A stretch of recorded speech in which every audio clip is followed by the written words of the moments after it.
Hello mga ka-Diskarte Chicks! Kumusta po kayo at welcome back ulit sa ating Real Talk Zone kung saan pinag-uusapan natin ng mga bagay na hindi madalas binabanggit sa harap ng inuman pero totoo namang pinaproblema ng marami. Ngayon, seryosong usapan to kasi pag-uusapan natin ng isang bagay na minsan nakakaya pero nangyayari talaga. Yung tumayo naman pero biglang lumambot habang nasa aksyon. Aamin ka man o hindi, siguro minsan napaisip ka na rin. Bakit ganon? Ready naman ako Pero ayaw makisama ni Manoy. Relax ka lang, ka-Diskarte Chicks. Hindi ka nag-iisa at hindi rin ibig sabihin na mahina ka o may problema ka agad sa katawan mo. Kaya sa video na to, kwentuhan lang tayo. Pag-uusapan natin kung bakit nangyayari yan. At ano ang mga pwede mong gawin para bumalik ang kumpiyansa mo sa kama. Kaya upo ka lang, chill tayo at pakinggan mo to hanggang dulo. Baka dito mo lang marinig yung sagot sa problema mo. Pero bago yan, i-comment mo muna kung taga saan ka para malaman ko naman po kung hanggang saan abot ng ating diskarteng usapan. At syempre huwag mo kalimutang i-like ang video na to, mag-subscribe at i-hit ang notification bell para lagi kang updated sa mga love tips natin tuwing may bagong upload. So, ready ka na ba? Tara, simulan na natin. Unang-una sa lahat, gusto kong sabihin to normal lang yan. Hindi ka robot, ka-Diskarte Chicks. Tao ka May emosyon, may stress, at may araw talagang hindi on point ang katawan mo. Ang erection kasi, hindi lang basta dugo na dumadaloy pababa. Combo yan ng isip plus emosyon plus katawan. Kung isa lang sa tatlong yan ang sablay, apektado na lahat. Halimbawa, isipin mo to, excited ka, oo, pero habang nasa gitna na, bigla mong naisip, baka hindi siya masarapan, o baka mabitin siya, o baka mapahiya ako. Boom! Ayun na, napuputol na agad yung momentum mo. Hindi mo alam. Yung utak mo nagse-sense na ng signal sa katawan mo na, teka, delikado, wag muna. Resulta, biglang lumalambot. Kaya minsan hindi problema ng katawan mo, problema ng utak mo. Ngayon, pag-usapan natin yung mga common na dahilan kung bakit nangyayari to. So number 1 is performance anxiety. Ito yung feeling na gusto mong patunayan na kayang-kaya mo.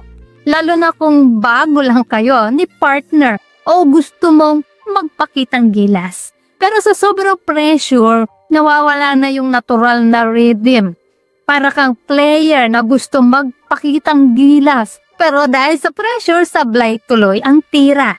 Sa number 2, pagod o stress. Madalas nating binabaliwala to, pero malaking factor yan. Kung galing ka sa trabaho, puyat o may iniisip, hindi mo maaasahan na magiging 100% performance mo. Kasi simple lang, hindi ka makina. Ang katawan mo kailangan rin ng pahinga at tamang kondisyon para gumana ng maayos. So number 3, alak at sigarilyo. Aminin natin, misa ginagamit pa nga to pampatapang bago makipaglandian.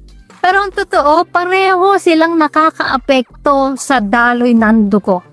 So imbis na tumulong, minsan pa silang nagiging dahilan kung bakit humihina ang response mo. So number 4, kakulangan ng emotional connection.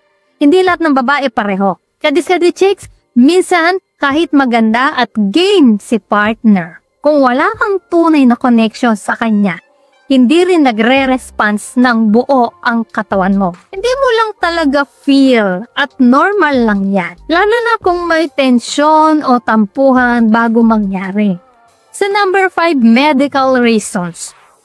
Kung napapadalas na talaga o parang kahit kailan ayaw tumagal, baka may underlying health condition.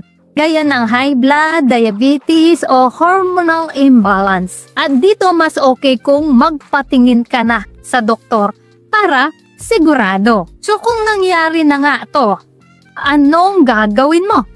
So tip number 1, huwag kang magpanik. Ito ang unang-unang rule. Kapag nangyari, huwag kang kabahan. Huwag mong pilitin, mas lalo mo lang pinapahirap ang sitwasyon. Kapag pinipilit mo siyang tumayo, relax ka lang. Take a deep breath. Minsan, saglit na pahinga lang, tapos bumabalik rin. Sa tip number 2, focus sa connection, hindi sa performance. Kung puro isip mo lang kung magugustuhan ba niya o baka mabitin siya, mas lalo kang mawawala sa moment. Ang gawin mo, i-enjoy mo muna yung moment. Yakap, halik, lambingan. Hindi lang kasi ito tungkol sa aksyon, kundi sa connection. So tip number 3, ayusin ang lifestyle. Matulog ka ng tama, iwasan ng labis na alak, bawasan ng yosi. Simple, oo, pero malaking tulong yan. Kasi kung healthy ang katawan mo, mas madali rin siyang mag-response. So tip number 4, magpahinga kung pagod. Walang masama kung hindi mo itutuloy kung ramdam mong drain ka na. Hindi yan karuwagan. Katunayan, diskarte yan kasi pinapahalagan mo ang quality kaysa pilit. So tip number 5, makipag-usap kay partner. Ito ang madalas na nakakalimutan ng marami. Huwag mong itago, huwag mong ikahiya, sabihin mo lang ng mahinahon. Medyo pagod ako ngayon, baka kailangan ko lang magpahinga sandali.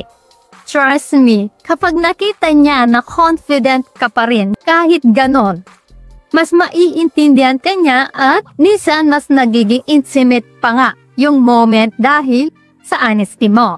Sandali lang mga ka-Diskarte Chicks, bago po tayo magpatuloy, nakapag-subscribe ka na ba?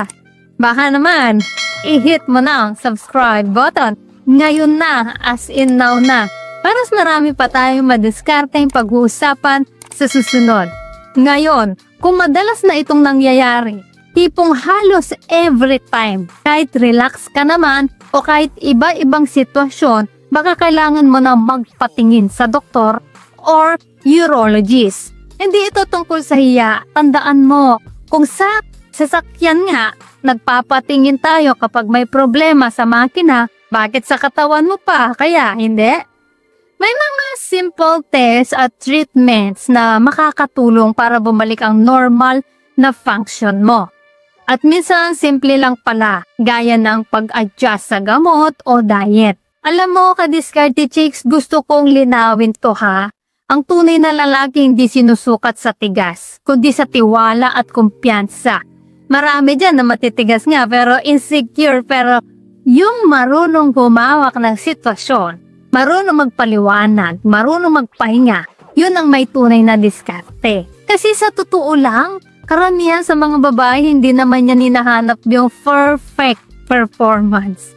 Mas gusto nila yung lalaki na present, na may connection, at alam paano dalhin ang moment kahit hindi perpekto. So ayun mga ka-Diskarte Chicks, kung may natutunan ka sa video na to, i-like mo na, i-share mo sa mga tropa mong baka tahimik ding pinoproblema yan. At syempre, mag-comment ka sa baba kung gusto mong pag-usapan pa natin ang mga ganitong real talk topics. At syempre, bago po tayo matapos, shoutout muna sa ating mga masugid na tagapanood na sina Arnold Mico watching from Pangasinan, Maya Tejares from Las Piñas City, Hector Tasipit watching from Cagayan Valley, Alex from Coronadal City, Honorato Solamillo from Dumaguete City, Negros Oriental, Rodrigo Villarreal ng Surigao del Sur, Oriando Galindo from Bukidnon, Felicito Jr. Traballo from Solomon Island, Goni Zambrona from Batasan Hills, Quezon City, Joel Matala Soriano, taga Santa Maria, Laguna, Wench Dagani from Mindanao, Cabadbaran City, Benjamin Tabang, taga Palawan Rojas, Alfredo Sotamiento, Languyan ng Tawi-Tawi, Dino D from Indonesia, Samsudin Lidangan ng Lanao del Norte, Ray ng taga Malinaw Albay at kay Veronica ng Sibugay. Guys, maraming salamat po sa support at panonood mga ka-Diskarte Chicks. Dahil po sa inyo patuloy at lalo po akong ginaganahang gumawa ng mga content na makakatulong at makakaaliw sa lahat. Solid kayo at para naman sa mga hindi pa nasa shoutout, gusto mong ma-shoutout sa next video, i-comment lang ang hashtag #KadiskarteChicks at sabihin ko anong topic ang gusto mong pag-usapan natin next. Kung nagustuhan mo ang video na ito, ay huwag kalimutang mag-like, mag-subscribe at i-share ito. Comment down below kung alin sa mga tips na to ang na-experience mo na. So guys, this is DiskarteChicks, your love mentor na lagi nandito para sa mga diskarteng pag-ibig. Kita-kits sa next video. Maraming salamat sa panonood. Ingat kayo palagi. Let's spread love.